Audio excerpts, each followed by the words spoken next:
and this is not our actual logo. So this won't be what you see on merch. So it's kind of a cool OG sticker if you're with us in these days. We're gonna draw 5 names of people who shared our podcast, tagged our podcast. And if you really want, you can tag Brandon and I, but at least tag the podcast and just share why you love it, and share this episode or your favorite episode. And we're gonna draw 5 winners for that next Tuesday. So on episode 20, we'll announce who those winners are on that podcast.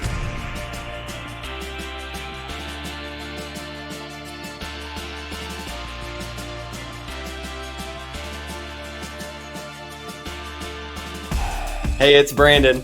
And it's Chelsea. Welcome to the Religious Dropouts podcast. We're glad you're here for episode 19 with us. Woo! We made Chelsea, it here. How are you feeling? Good. I'm excited to give a couple updates before we get right into the nitty gritty. You know what I'm saying? About our. This is an all business podcast, so we just get straight to the nitty. We often do. We have all the nitty gritties right off the bat usually. So, but we've been collecting money for this conference from you guys, and you kind of heard that clip play in the beginning of our segments for the last few episodes. And I just thought maybe we can give them kind of an update of where we're at and what we're doing and stuff like that. Yeah, we have some incredible people giving to us, and we appreciate all of you. But we have about 600 left to raise still, just to make sure we're good with our lodging and one of our conference tickets. So right now Chelsea can go, but I need another conference ticket. So or Brandon can go. Right now, one of us ain't going. Right now, Chelsea's gonna go because somehow with Chelsea's luck, we'll meet 8 different contacts and people will love her, and we'll be hitting up the national charts for sure for podcasts. Oh my God, I'm so dead. But yeah, we did plan something really cool. We thought it would be really cool to do a little giveaway for the people who have donated to us. Not that if you haven't donated, you don't deserve a giveaway too, but that's coming at the end of the podcast. So stay tuned. But if you have given to us and donated to us going to this conference, we just wanted to say thank you.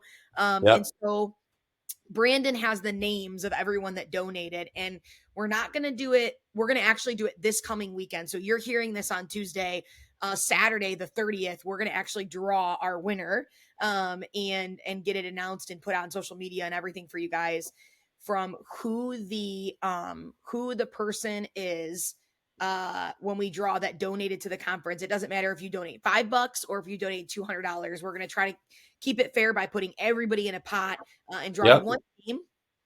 And so we have this really cool Awala water bottle. Stay hydrated. I have one too. Look at us. We're twinge. So we're gonna give away this water bottle because they're just so cool, and they're not spill proof, but it's very hard to spill it coming from someone who almost spills mine every day. So just so you know, we've got tons of stickers. Brandon's got some over there. We're gonna send these. We're not gonna put them on, so it's up to you if you want to put them on or not. Brandon's got some. And our favorite sticker that you're going to get it's holographic or white. So we'll send you a holographic one for the water bottle, but it is Religious Dropout. Ooh. So we're really excited. So we're going to do that giveaway this weekend. So you have a few days left still to give. If you so kindly would love to do that, we could really use your support for the rest of the 600. So yeah, that'll be so cool. I can't wait to mail a water bottle with a 10+ sticker pack. It'll be so cool. Me too, because if I was listening to a podcast, that's exactly what I would want. That would be a dream. That podcast could have my $5 or $8 all day long for that raffle. Exactly. Yeah. So we were talking this week about, it's been an interesting week, and I won't go into any part of kind of Brandon's week because I already know, right? Obviously, because we talk all the time.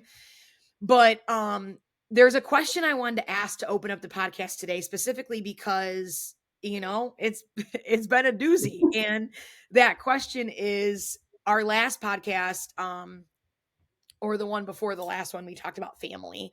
Yep. And, we've opened up about abortion on this podcast. We opened up about the LGBTQ community on this podcast. We've opened up about so many different things. And so my question this week is like, as we've done that, we're here on episode 19. And the people listening to us oftentimes have been through this too, have been deconstructing and stuff.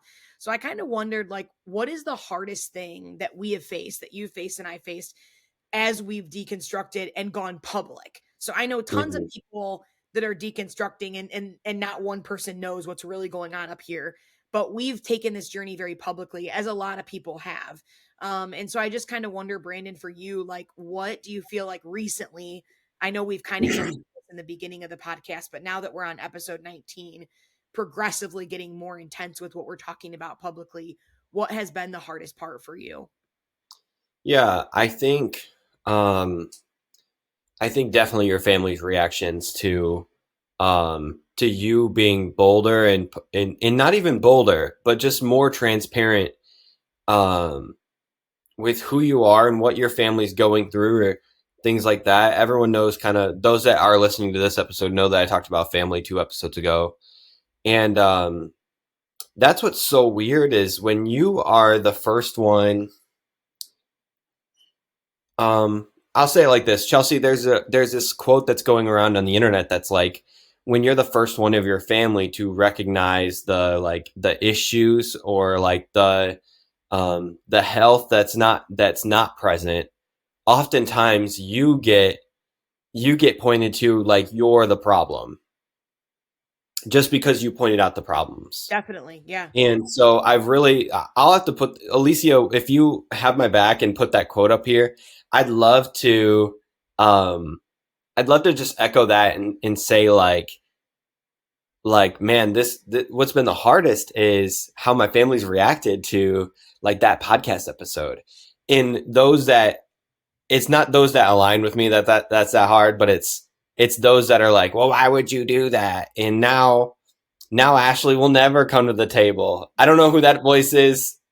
As far as you know, as a listener, that's my uncle. So don't even assume what it Yeah, is. you don't know. Yeah. Anybody. Yeah. But what's so wild, Chelsea, is I got told Ashley was so close to coming to the table. Okay. So Well, if I she's don't. still close, hopefully she'll still pull up a chair. Yeah, That close is episode should have close. never What's hindered. Exactly. That episode should have never hindered you moving further away, dude. That's on you, man. If you were but close. I but I built the coffin and I'm putting nails in it. And our family was perfect before that podcast episode. And Yeah, you're just a piece of shit, really. it in the issue reside in me. It's not. You were the problem, which if you were, now that you've been gone, things should have all been perfect. So I don't really get what's still going on. But either I'm way. not saying I haven't contributed. Lord knows I have, but like, I mean, because it's a family unit. Right. Right. Who in their righteous self could say like, Oh yeah. it's not me. Right. Remove me from the equation and it would be all shambles. I'm just the blessing that enters the room. Like we all contribute to issues. Oh Like, yeah, for sure. For so, sure. yeah. But being What's the open enough. hardest thing? Oh, what's up, Chelsea? I was saying being open enough to come to the table though and have conversations about like what Yeah, part of the problem you play. That's how family units really do work. You're all guilty of something, but how you share that guilt and harbor yeah, that together in open communication and love and grace and mercy, that's godly and that's family. So yeah. so Well, if anybody has experience going through with families as a family therapist or a counselor, like we need somewhat of a mediator to to be in the room. So you're hired. you're hired. Yep. Awesome. What's been going on with you, Chelsea? What's been one of the hardest things you've faced since you've been open about your journey? I think I that's a hard question because like my family is so supportive of me navigating these waters. They were very supportive of my ministry. They came to watch me preach. They always cheered me on. They've always shared my blogs. They've always shared my Yep. podcast. They love you. They love you no matter what. I mean, they're very open to understanding, even when we don't align, they still love me and Yep. love you, and are open to conversation. So I haven't really suffered anything within my family. Even at points when we've disagreed, we've still come to the table to disagree, and then loved beyond that, which I'm super thankful for. And so it hasn't been as deep necessarily, because that seems like the epitome of the hardest thing you'd have to go through would be that with your family, I think. But for me, I think it's professional opportunities. Like, I loved speaking at conferences, I loved speaking at camps, I loved leadership opportunities. That was like one of the things that I know God has anointed in me. And so I love sharing that voice and like sharing that part of myself. And um pretty soon within the podcast coming out, people only want, well, most people only want speakers and preachers and teachers who look like a certain way, right? Like, they want to make sure that teenagers don't hear from a preacher that says shit, even though we all know every speaker you've had says shit. They don't Yep. want they don't want you to publicly find it on the internet. And the reality is, I still minister and I still disciple a lot of teenagers, but they get the real version of me now, and they know that, like, it's okay to say asshole, and it's okay to call out church hurt. And unfortunately, most organizations just want that to be a secret. So I don't get hired as much. And I actually have had opportunities taken away that I have gotten that have then been removed because I'm open and honest in these spaces. And they just don't like that. And that's okay. More power to who they want to be in the pulpit. But I'm not going to change the truth to make it look good for your students. And so someday a church will come, or an organization will want us for exactly who we are in this journey where we're at. But until then, that loss has been a little tough, for sure. Yeah. But you know what? Be encouraged that the number one TED Talk of all time is Brene Brown, I love Brene. who who is one of the most sought after leadership speakers. That's right. And obviously you're talking about the church community. Right. So that obviously has some layers to it. Yeah. But Brene's one of the most sought after speakers, and she just lets the swear words fly when She's it's amazing. when she wants to. Yeah. Same with Nadia Bowles-Weber. She doesn't open with like, good fucking morning, you little turds. Like, she's not like an asshole, but No, she's but still. we could put that clip at the beginning of ours. but she uses them when they make sense. So it's Yeah. like, Yep. no, but that's, well, speaking of people who I would never want to speak anywhere in my whole life, or I'd rather die. God. There is a guy who is a super shit excuse for a minister, but his name's John MacArthur. And he's just like the dumps, man. Like, He's so so bad. Like, still supporting slavery. Like, still publicly saying statements of like, we had it something good back then. literally, it's not even funny, but you have to laugh or you'll just die. Not cry, you'll literally die. Oh my gosh. But so somebody that Brandon and I, and listen, we're not about calling out people's first and last names. So like, we're not gonna do that. But this guy on my Facebook, I blocked him. I blocked him before when we were in ministry together, and then I unblocked him, and he added me as a friend again recently, like in the last year. And I thought, I'm turning over a new leaf. What you see is what you get. If you want to be my friend and see my life, like, sure, let's have Yep. some grace here. And maybe he's changed, maybe he's transformed. So this guy shares this week on Facebook, and I haven't blocked him again because I forgot, because I immediately sent it to Brandon. Go ahead, I have Brandon. the quote too. It's super good. Please read it. It says, it's John MacArthur, and he says, I couldn't care less what an unbeliever wants in a church service. I had to mute my mic because my laugh was so loud. Like, there's Oh, no. you better let that laugh ring, okay? This is not a podcast where you suppress your true self. But can you imagine being a former minister, knowing how important it is to have people that don't believe in God see the beauty of God in a community like the church? And a lot of times, non believers get carted to church by a believer. So caring about how they experience God in your service should be like 50% of what you do.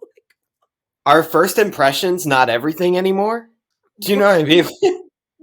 Like I'm just baffled that I'm not baffled at the quote because Johnny Mac is a complete turd, but I'm Oh yeah. baffled that you would share it.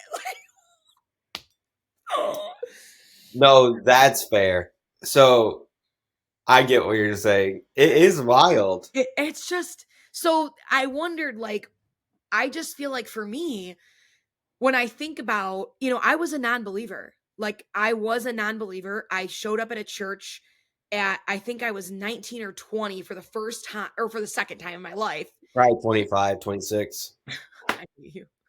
But and I think about how much it would have meant to me if parts of that service were thought about and put in place for people like me who have Right. no clue what's going on, you know?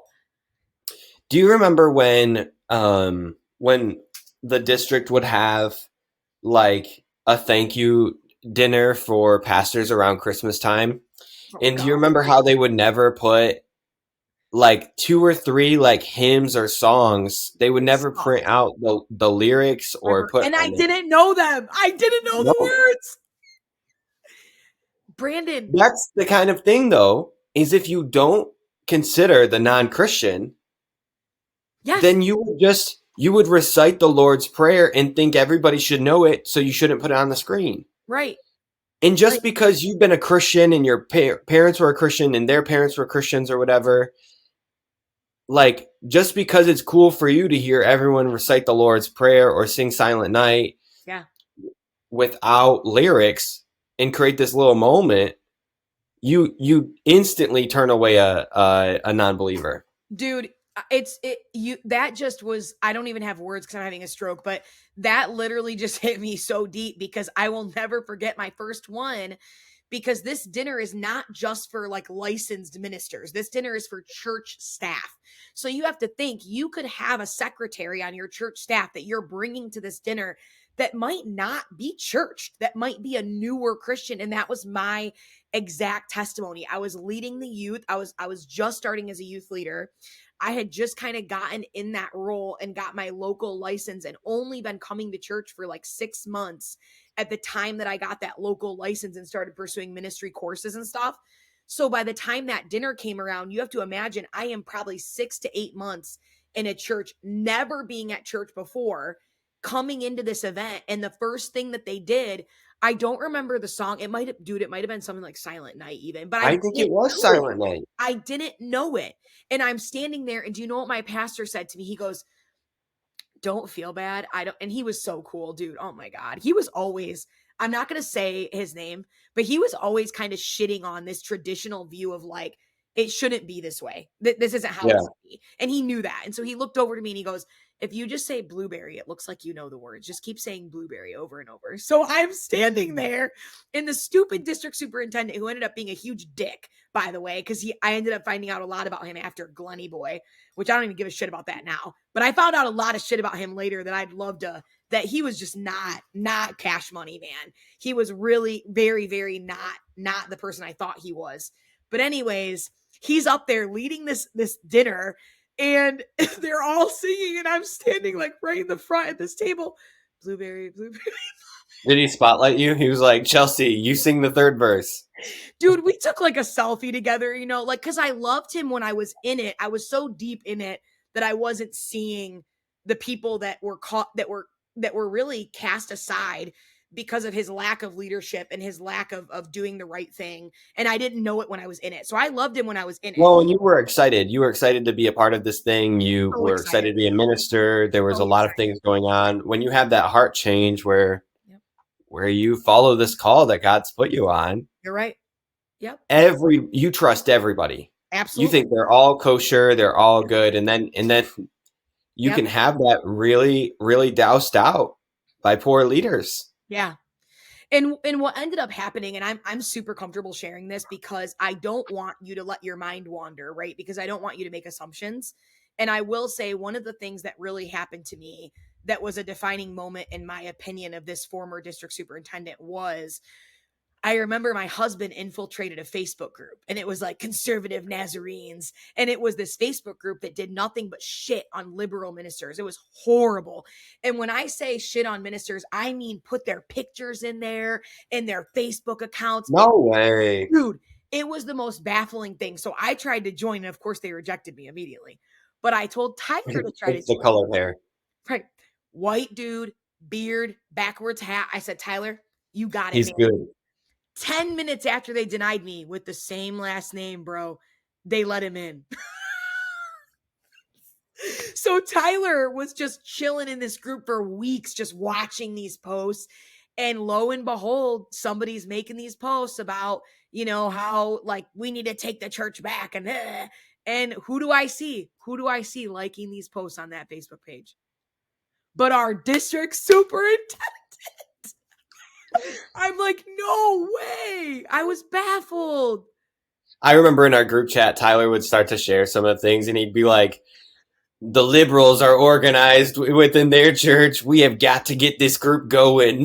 Dude, oh, it was so, he was like egging him on sometimes. He was the best, man. And they think he's one of them because he looks like a lot of them, because all of them were white, really. So he just Yeah. in, like, so it's awesome. But yeah, I think I just did Mr. Krabs for my conservative voice. And that's kind of fitting. it is very fitting. Very fitting. Very fitting. But what do you think? Yeah, lyrics on a screen, a little paper with the words on it. That would have been great. But I just wonder, what else do you think? I mean, as far as a non-believer coming to the church, like, is there anything you feel like, I don't know? Because I also think, Um, go ahead. I think wild ass names for your ministries, like rejuvenate students, like, or whatever is out there, I like, thought I was getting Botox. or are you coming to exile this week? What the fuck? dude, when I left my old church, I literally told the leadership, I'm like, I very intentionally took away the names. It was like Merge and Limitless, which I think Lindsay and Neil Murphy named, and they're wonderful people. They did wonderful Yeah, things for the ministry. I don't want to shit on them at all. Not that they would ever listen to this, I don't think, but they have wonderful kids. They're a wonderful couple, yeah, and they love did them. that ministry. But years later, right, when cultures change and the time changes, and I kind of Yeah, said, hey, I feel like the names are a little bit too exclusive. So let's just call it, I'm not going to say the church, I guess, but let's just call it like Cedar Creek Student Ministries, right? Like, let's yeah, call it yeah, church, and that way it's not confusing. No one's like, what's Merge, what's limit, like, it's just the name of the church and the student ministries. And our kids loved that. We had a lot of non-believers coming, or a lot of kids on the fringes that would come, and I just thought it was one of the best things that we did as a student leadership team. And myself, that wasn't like my decision, it was like our decision. yeah. And I'm pretty sure it was like a month after, or like 3 or 4 months after I was gone, they finally hired someone for my position. And one of the first things he did was put this name on it. And it was like, and I don't remember what it is, but it's like climbing the mountain student ministries. And you're just like, Alpine youth, like, which would be fine if your church's name is Alpine, but otherwise, I have no clue. Why I would want to go to that. dude. But you're so right. The names, I love that too. Summit. So, yeah. Here's another one that really cracks me up, that if I don't say it, I'll forget it. Sometimes worship music, Dude. is more like, even though it means something to Christians, imagine not understanding the story of like Jesus's crucifixion or anything like that, and hearing like, what can wash my sins? The blood of Jesus. And being like, if you take your Christian hat on, take all of your Christian upbringing off. Yeah. And imagine the way that we talk about the blood that washes over. That's right. And it's just like, are you for real? That's more akin to like some Dracula type stuff than. Well, and let me say, it's a beautiful story. It's the redemption Yeah, story. It's totally. it's what I can't wait for them to find more about. Like, Jesus's death for you is not a mockery, and it's not. Yeah. But when you're doing a church service, I think it's very, how hard is it for you to maybe look at your set list and think about, all that says to me is that you don't think about one person in the room that's not like you. Because when we're sitting there and we're singing Chris Tomlin's Blood Ran Red, it's like that song is beautiful. I love listening to that song at home and with my family and teaching Rory about. But that song in a church setting, what's the point of church? The point of church is worshiping and getting in community with people who know God and don't know God. There is no way in hell someone that doesn't know God is sitting in that church service and you're singing Blood Ran Red all for you, and you're like, I don't really want this dude to bleed for me, and what the fuck does that mean? Like, I'm not saying the Yeah. song's not beautiful, but like, come on. Yeah, it's just more. That's probably more of a charge for like songwriters in general. Maybe I Yeah, don't even know. Like, I feel I'll that. just be like, and sometimes Christians in America, evangelical Christians, have a lot of like war You're analogies so right. or like The sword, the blood, the and that's shield. really wild. Yeah. Um, it's wild that we would still carry those things on, like I'm in the trenches with you and we are in a battle Yeah. against this world. Like, Well, that reminds me, when there was a lot of turmoil in the Nazarene church, there was a woman that wrote a letter and put it on Facebook. And it caused all of this. And what I think, and I can't remember the exact words of the letter, but I remember most of the shares on the letter, because of course I was creeping on it a lot in the beginning because it affected and impacted me and people around me. So I had stake in it, you know? And me and this woman gravely disagree, right? That's the point of why I was kind of keeping an eye on this letter. But what I noticed was so many people that would share it that were like on, there, I don't want to say there were sides, but unfortunately there was. And they yeah, would share it and be like, this is a war again. Like they would use language like that. Like, this is a liberal agenda war coming for our kids. And it's just one of those things where it's like, it actually, I don't think that about them. I don't think it was a conservative war being I think it was a lack of empathy, compassion, a lack of openness to understanding the culture and our kids and our teenagers and what they're going through. I would never have said they were waging a war on but the language they use against us is so wild. why can't we just be two different individuals that have two different sets of beliefs? We have commonality, we have it, but we also have individuality. Right? That's right. And like, why can't we just see that as you are not this picture of the world that's against me, and Absolutely. I must be the holiness picture of the church that Dude. Christ died for, and you must be wrong. Like, that's where it gets me really frustrated. Spot on. Yeah, I couldn't agree more. And we've had this conversation before about the languaging, because it feels like it's so crazy to me that I feel like, which, speaking of, I actually think this might be a perfect time, if you're okay. I would love to move into Big Mad Energy here Let's to do it. pair this with what we're talking about. So let's just hear the little jingle because it's my favorite song, and we'll get into Big Mad Energy.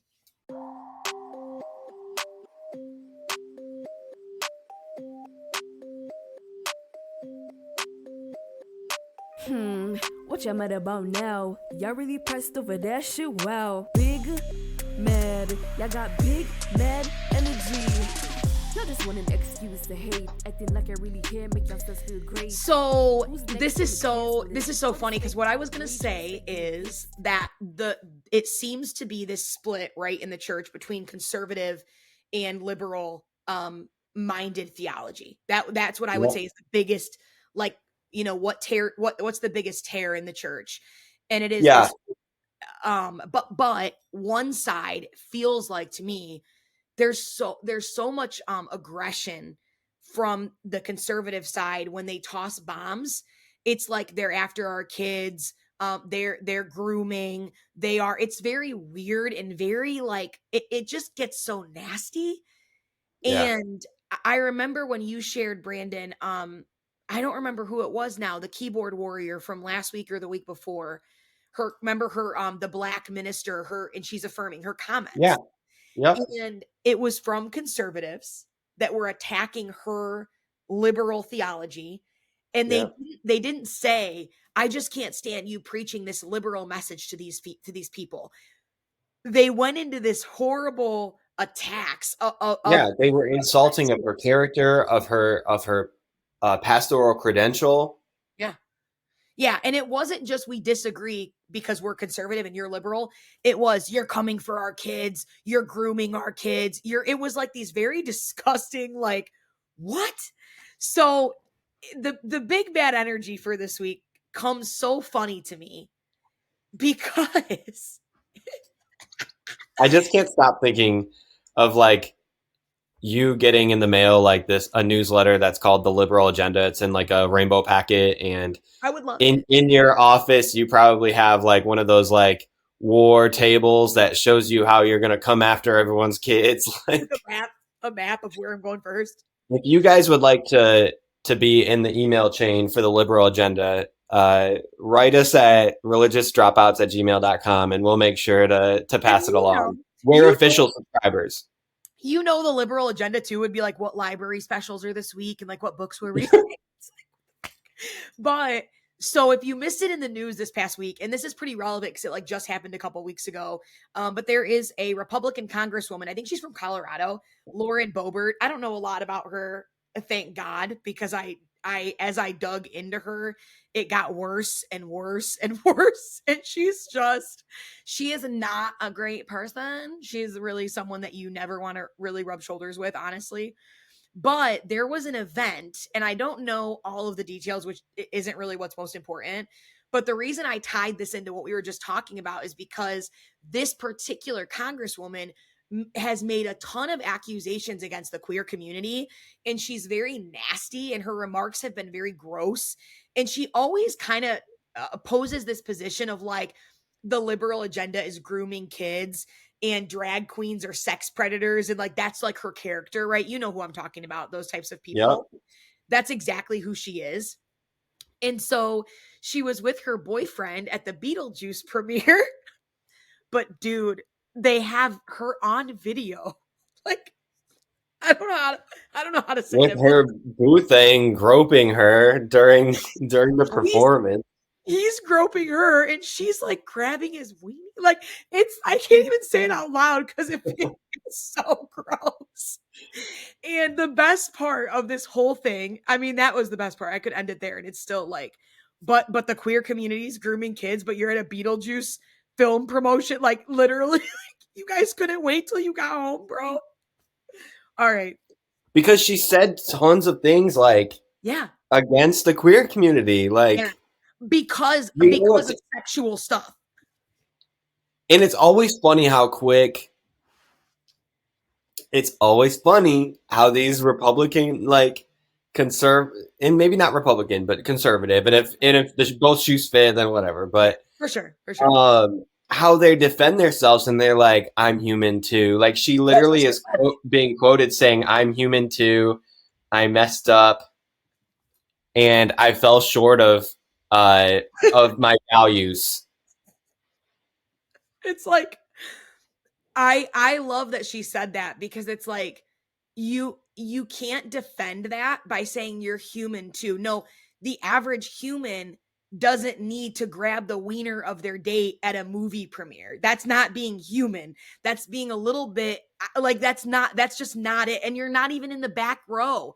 Have you Yeah. heard of the right places to or the bathroom? There are so many places you could have went to privately do that if that's the humanness you needed in that moment. Yeah. But here you are calling out drag queens in the queer community for being like groomers and like, bro, stop. I know you ain't seeing that at a drag show. Like, but at the You Beetlejuice aren't. of a Republican congresswoman, you're sure seeing it there. Dude. I think that speaks for itself. We could run that one for days because it's just so funny. It is, yeah. So if this podcast finds its way to Lauren, Lauren, do better, boo. You know what I mean? Like, just stop But talking. also, Lauren, share the podcast because Also, Lauren, do better. Quit talking about drag queens and go get yourself whatever it is you need in the privacy of your own home, Henny. You know what I mean? No judgment there. But when you're out no there, judgment there. it's too much. So let's talk about our friend W Money because I don't want to say her name on the pod without permission. But That's right. What Big money does. What segment is next? Keyboard warriors.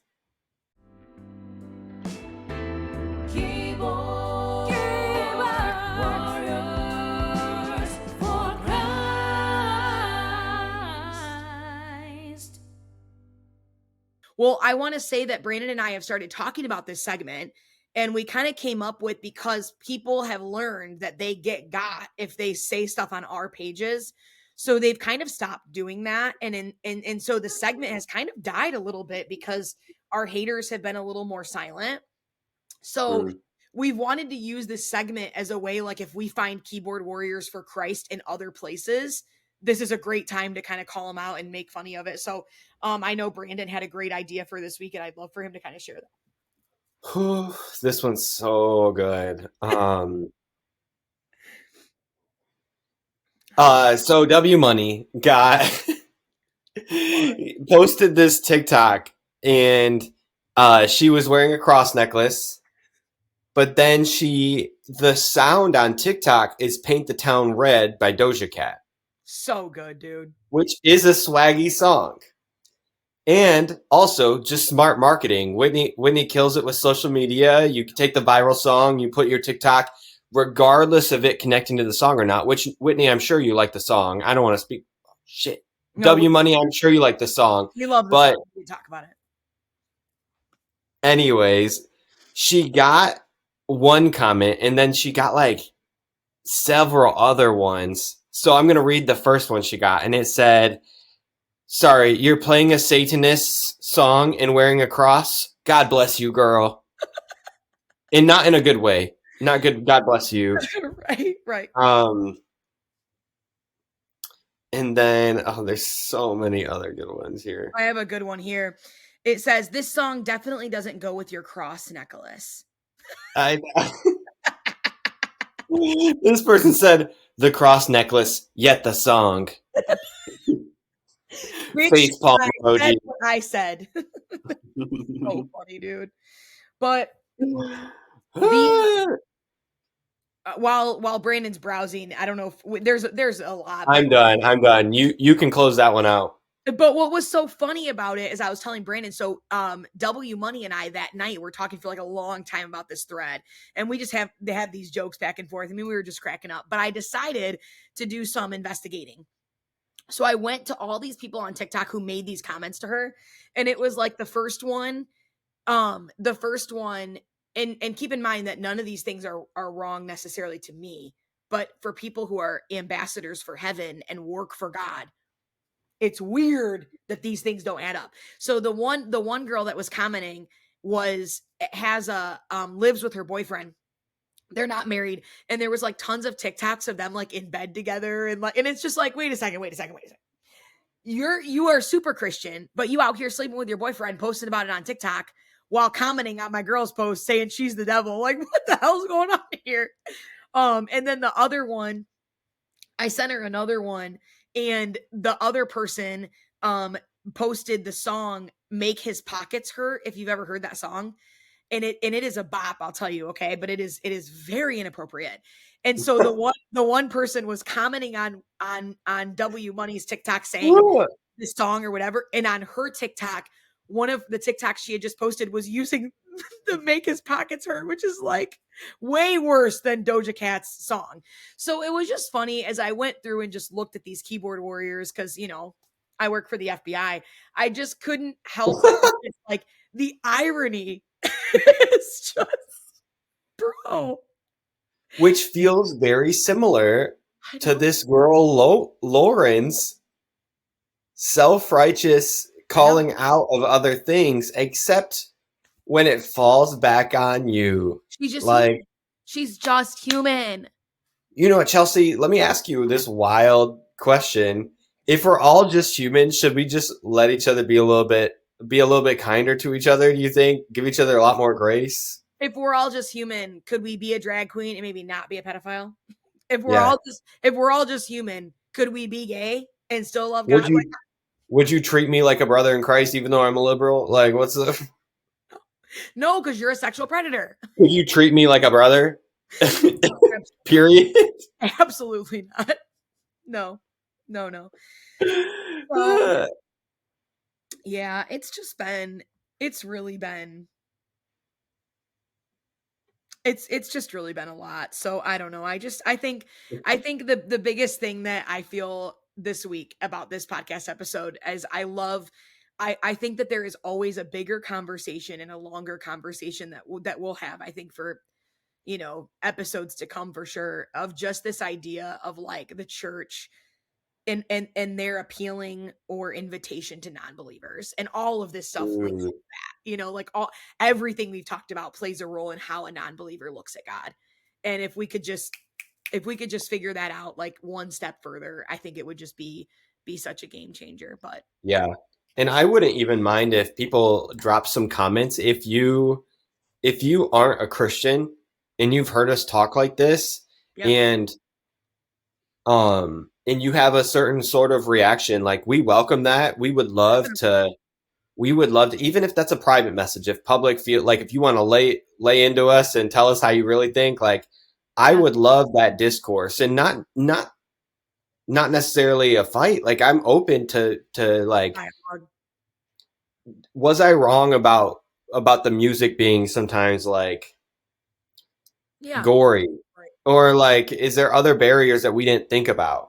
Definitely. Um, Right. yeah. So, Yeah, I love that. That's a great question. So, and even if you are, maybe even you're a new believer, or you're deconstructing like where we're at, and there's something about going to church for the first time that you're like, damn, that was, yeah, we just love to hear that. So I'd love to share that on episode 20 if we get some of those responses. yeah. Which, two things as we close today. One, you're going to want to listen to episode 20, because we're going to share about Brandon going to jail. Or did he? Did he not? Did he almost go to jail? You're going to find out in episode 20. And so I promise you, it is worth every second of your time. Okay. Oh my So God. you'll want Is to that really the plug?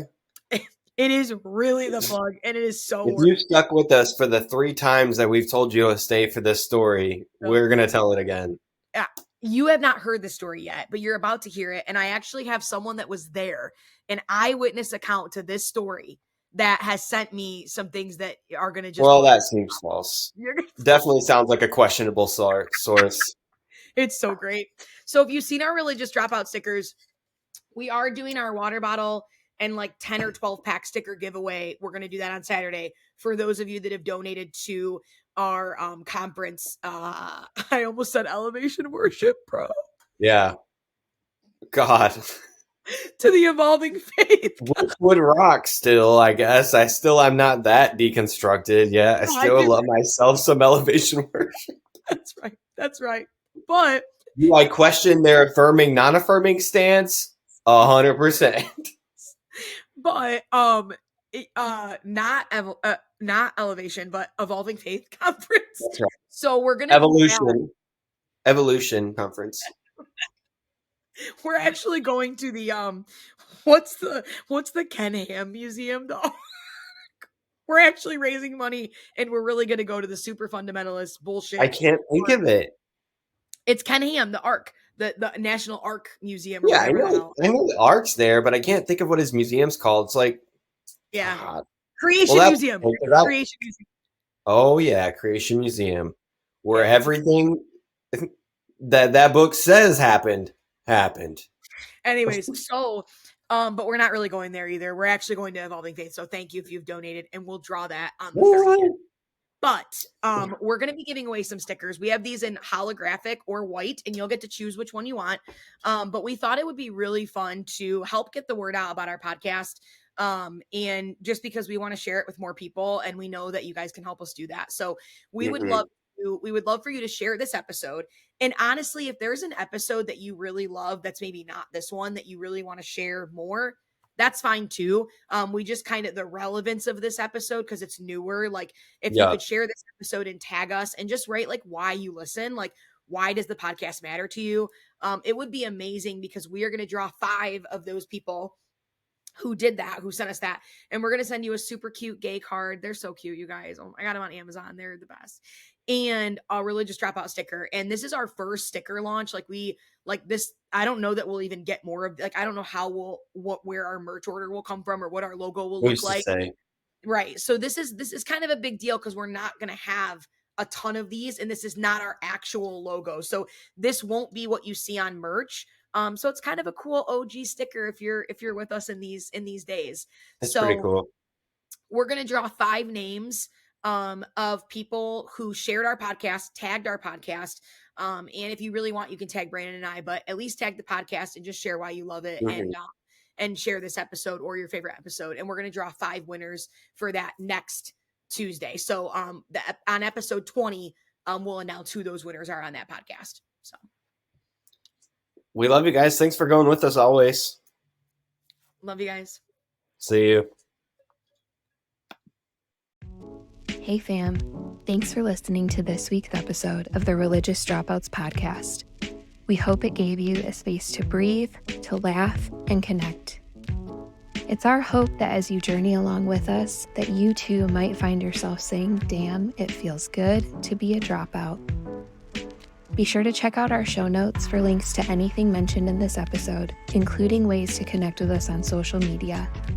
We'd also love for you to like, subscribe, and share this podcast with anyone you know who might want to join our community. You are loved. Have a great week.